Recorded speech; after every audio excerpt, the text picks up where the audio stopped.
নমস্কার, নিউজ ভ্যানগার্ডের সংবাদে আপনাদের স্বাগত জানাচ্ছি। আমি রয়েছি বিপ্লব আপনাদের সাথে। শমশেরগঞ্জ থেকে সুতির ছাবাকাটি স্কুলে মাঠে এলেন পশ্চিমবঙ্গের মুখ্যমন্ত্রী মমতা বন্দ্যোপাধ্যায়। সেখানে তেহট্ট বিএসএফ এর জওয়ান ঝন্টু আলীর মৃত স্ত্রী শাহনাজ পারভিনকে লেডি হোমগার্ডের চাকরির নিয়োগপত্র তুলে দিলেন মুখ্যমন্ত্রী মমতা বন্দ্যোপাধ্যায় এবং পাশাপাশি 10 লক্ষ টাকার চেক তুলে দেওয়া হলো মৃত ঝন্টু আলীর পরিবারের হাতে। এবং সেখানে মুখ্যমন্ত্রী মমতা বন্দ্যোপাধ্যায় ছাড়া আর কে কে ছিলেন সে বিষয় নিয়ে জানবো। রয়েছেন আমাদের প্রতিনিধি শান্তনু পান। শান্তনু বাবু, কি জানা যাচ্ছে আজ?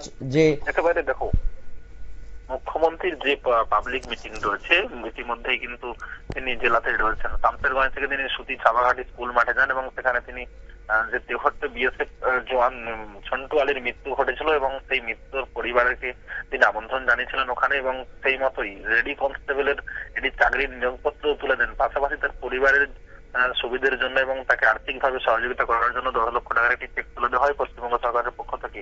তবে প্রশ্ন উঠছে যে হঠাৎ কেন মুখ্যমন্ত্রী তিনি তড়িঘড়ি এই ঝন্টু আলীর পরিবারকে ওখানে ডেকে পাঠালেন এবং তার হাতে চেক তুলে দিলেন? তাহলে কি শুধুমাত্র তিনি সহযোগিতা করার জন্য করলেন, নাকি এর মধ্যে কোনো রাজনৈতিক গন্ধ রয়েছে? এটাও কিন্তু বিরোধীরা যেমন কিন্তু একদিকে ভেবে দেখছেন। পাশাপাশি তিনি আরো কয়েকটি প্রোগ্রাম রয়েছে, সেই প্রোগ্রামে তিনি যোগ দেবেন এবং তার যে দুদিনের সফর, সেই সফর সূচি কিন্তু ইতিমধ্যেই শেষের মুখে। তবে এই বেশ কয়েকটি প্রোগ্রাম যেমন ছিল, পাশাপাশি যে এলাকাগুলি ঘটনা ঘটেছিল শামশেরগঞ্জে, সেই এলাকায় তিনি যান, ঘুরে দেখেন, সমস্ত সরজমিনে খতিয়ে দেখেন। তবে বিরোধীরা দিলীপ ঘোষ কিন্তু ইতিমধ্যেই প্রশ্ন তুলেছেন যে তিনি সবকিছু মিটে যাওয়ার পর কেন যাচ্ছেন, এবং তিনি যাওয়ার বেশ কিছুটা সময় আগে পুলিশের পক্ষ থেকে সেই যে এলাকা যেখানে চলেছিল কিন্তু ধুয়ে মুছে সবকিছু সাফ করে দেওয়া হয়েছে বলে তিনি অভিযোগ করেছেন। অর্থাৎ মুখ্যমন্ত্রী এতদিন পর যে সেখানে কিছুই দেখতে পাবেন না, শুধুমাত্র তিনি যে মানুষের আই ওয়াশ করার জন্য যাচ্ছেন, এমনটাই কিন্তু দিলীপ ঘোষ মন্তব্য করেছেন। বিপ্লব, এছাড়া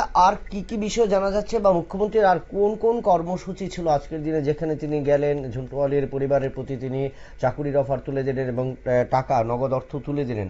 এছাড়া কোন কোন অনুষ্ঠান ছিল মুখ্যমন্ত্রী মমতা বন্দ্যোপাধ্যায়?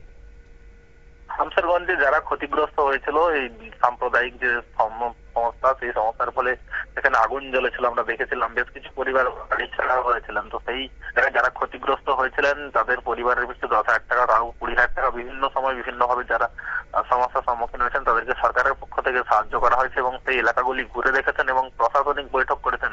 প্রশাসনিক বৈঠকের পরে কিন্তু কয়েকটি নির্দেশ দেওয়া হয়েছে প্রশাসনকে যে আগামী দিনে কোনো ধরনের ঘটনা যাতে না ঘটে কড়া হাতে মোকাবিলা করতে হবে।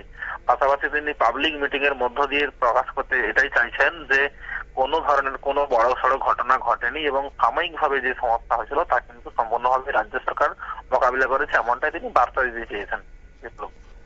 ধন্যবাদ। আপনারা শুনতেন শান্তনু পানের বক্তব্য, এবং সেখান থেকে যেটা জানা গেল যে শমশেরগঞ্জে মুখ্যমন্ত্রী মমতা বন্দ্যোপাধ্যায় গেলেন এবং সেখানে গিয়ে তিনি কিন্তু যে ঝন্টু আলী তার পরিবারের হাতে কিন্তু আর্থিক অনুদান এবং চাকুরির অফার তুলে দিলেন।